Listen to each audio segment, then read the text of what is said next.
Hello and welcome back to RS Thinks. The PCP on my Leaf is due to finish in January, so I'm looking around for its replacement. With all the EVs on the market at the moment and new ones due to arrive this year and next year, it should be easy to find a replacement, shouldn't it? To begin this search, I'm at my local Peugeot dealer, Robbins and Day of Hatfield, and they've very kindly lent me an e2008 for the day so that I can see how it fits with my requirements, see what it's like, budget and spec, and also I can take you guys along for the journey as well to show you what I think of the car and show you some features. Over the coming weeks I plan to test drive as many EVs as I can, share my experiences with you while I make my mind up what the replacement will be. So let's go. I'm itching to drive this thing. It's looking great in the sun here, all cleaned, all nice and shiny, so let's go for a drive. So let's start with some specs first. So this is a GT line model with Vertigo Blue paint. It's a pearlescent paint and it's a cost option at £725. There was a really nice elixir red colour in the showroom, which again is £725, I believe. I've just seen a Taycan. There's a Taycan just driven past there. Anyway, I digress. So we've got a 50 kilowatt hour liquid cooled battery that can charge up to 100 kilowatts via CCS. You've also got a Type 2 charger as well built in there that will do up to 7. And we've got a range of just over 200 miles, coming in at 206. But obviously that's WLTP range, which obviously varies slightly, so it could be as much as 180, 190 that you would actually get under ideal conditions, of course, as well. Power comes from a 100 kilowatt motor, giving 136 horsepower. So this is down on the Leaf. It's got 110 kilowatt motor with 150 horsepower or thereabouts. Top speed is 93 miles an hour. But because you've got the 3 driving modes, you've got Eco, Sport and Normal. In Sport, the 0 to 60 will actually drop as low as 8.5 seconds. But when you have Eco mode enabled, you will be more concentrated on range. The priority is getting the maximum range for the car. So the 0 to 60 will obviously be either 9.5 seconds or maybe even slower. I've not really tested that. Warranty comes in at 3 years, which is standard. But for the battery, you get 8 years warranty or 100,000 miles. So those are just some specs. So I'll find a place to pull over and we can have a look at the car in more detail. Driving experience is slightly different as you look over the steering wheel to see the instruments rather than through the steering wheel. But you can adjust it for reach and rake, so you can easily find a comfortable position. For me, because I'm quite tall, I've actually got the seat quite low down to be able to see over the top. If I'd have had it higher up, then the top of the steering wheel would literally just be through the centre of the instruments. The instrument display is part of Peugeot's 3D cockpit, which comprises of the funny shaped steering wheel, the instrument cluster here, which has got the 3D effect on it, and also the infotainment system you've got here as well. You actually control the air conditioning through the screen as well. The only switches you've got here are to air conditioning max and then switching it off. And then there's a soft touch button which will enable the screen to actually show the controls. And you can then choose where you direct the air through the buttons, whether to your feet, to your whatever, like this. So it's a bit loud, but so as I said before, this is a GT spec model which comes with the majority of the options on the list. You get the very nice panoramic sunroof that actually opens as well. It's a £750 option on the GT line and isn't available in any of the models below that. The list price of this vehicle is just over £35,000, but the range does start from £29,000, and that does include the government plug-in car grant, which is currently £3,000. The infotainment system comes with a 10-inch screen in this car. In the other cars, in the lower spec ones, they get a 7-inch screen, but I believe you can upgrade that to the 10-inch screen as well.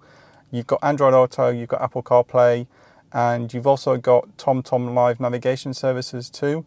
Most cars come with a 3-year subscription to that, so you can have the TomTom mapping in there, you can check the weather, and you can also do like a local search of areas around you to find like a restaurant or a petrol station or something too.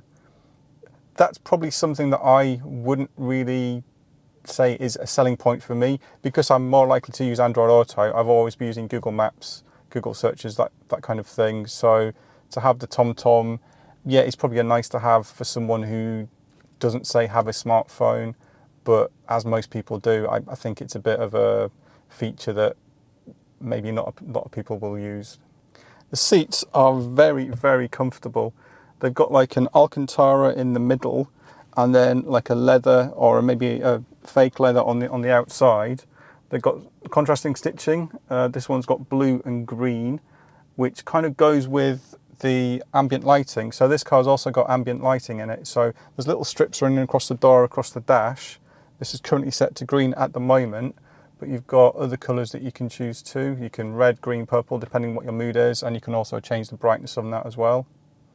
Down here, you have what I'll call piano keys, because that's what the brochure says, where you can control the recirculation of the air. You can turn the air on or off. You can do the air conditioning set to the max. You've got the hazard warning light, the locking, front window demister and rear window demister. And above those, you have capacitive touch buttons as well to control the infotainment system. So you can change the radio, view the sat nav, look at the phone. You can even look at the driving dynamics of the car, see how many miles a kilowatt you're doing. You've also got 2 USB ports at the front.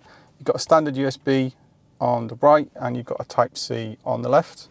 I really like the fake carbon fibre that kind of runs around the door and kind of curves around into the dash, over the steering binnacle, over the heater controls, and runs around to the other side. It looks really, really classy, really nice.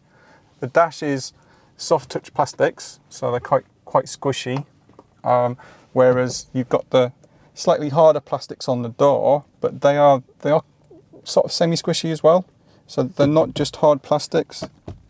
In the door, you've got the usual controls for the windows, the mirrors. You can also stop the windows being used in the back. Up at the top here, you've got the controls for the sunroof. You can retract that. You've also got a little instrument panel here that shows you when the seat belts are connected in the back, or if the airbags switched on or off as well, which is quite good. Usually that's something you would see down in the dash, but because the dash is so funky and 3D, it would kind of look a bit out of place there, I think. Also in the roof, you've got an SOS button, and you've got what I think would be a dealer button, because it's just the Peugeot logo. So that's probably something you can configure in the screen here. So let's look at the outside of the car now. The car's actually slightly shorter than the Nissan Leaf, but wider than the Nissan Leaf, and only 10mm taller than the Nissan Leaf. So it's not the sort of large SUV that it appears to be when you see it at first glance. The front end follows the style of the current Peugeot lineup. You've got the 3-clawed lights at the top with the long tooth extending down, makes it look like a tiger, mimicking the badge on the front. The badge is what they call dichroic or dichoic badge, meaning it's actually 2 colours. You've got the silver and you've got a blue colour here, but depending on the way you look at it in the light and the angle, it actually changes colour. The body colour is accented down here in the grille. The EV is the only one that gets the body coloured one. On the petrol diesel models, they get a vertical grille, and I believe that's just chrome. You've got the very nice monogram on the front, the 2008.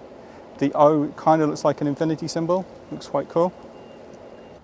The onboard charger can charge at 100 kilowatts via the CCS port, and for an optional £300 you can upgrade it to an 11 kilowatt charger on the Type 2 from the 7 kilowatt. You've also got buttons on here to delay the charge and also to lock the cable in as well when you're not using it. So the boot on the e2008 is 434 litres, which is only 1 litre less than the Nissan Leaf.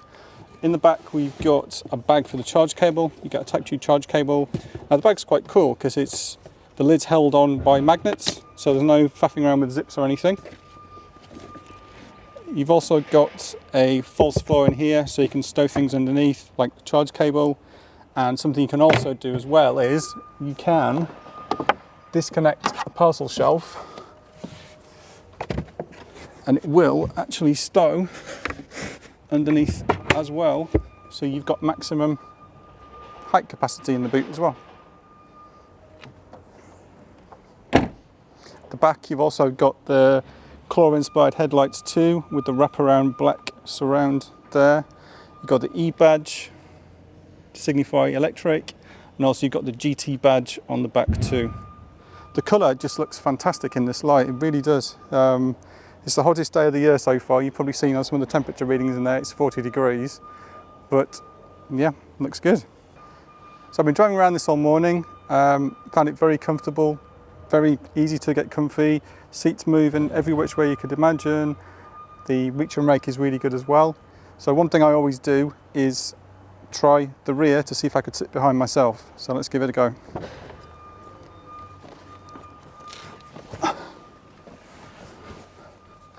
So yeah, it's actually not too bad.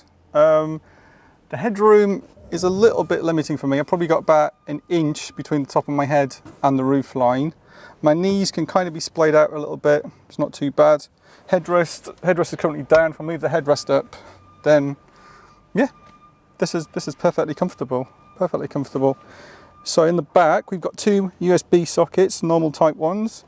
We've got a deep door pocket in here too, electric window switch.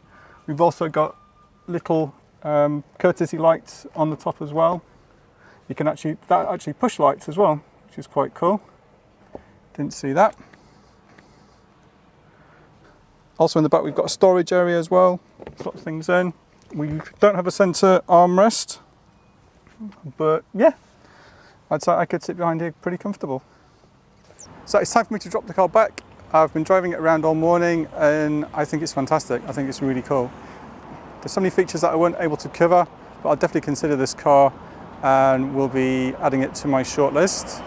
It's a few months till I need to make a decision about what I need to do with the car, whether I keep the Leaf, get a new car, whatever. So I'd like to give a big thank you to Giuseppe and the team here at Peugeot Hatfield for allowing me to borrow a car for a few hours this morning. Apologies for the noise. We've got a main road on this side, there's a train line on this side, so I'm competing with the traffic and the noises. I'll put a link to their website in the comments below so you can see what offers they've got for the e2008 and the e2008 as well. There are some deals on there at the moment where deposits and things and charges, so have a look. So thanks for watching. If you like this content, please give it a thumbs up and subscribe if you haven't already. Just a quick fact, did you know that 94% of the people watching this video now won't be a subscriber? Okay, hit that button. See you next time. Bye.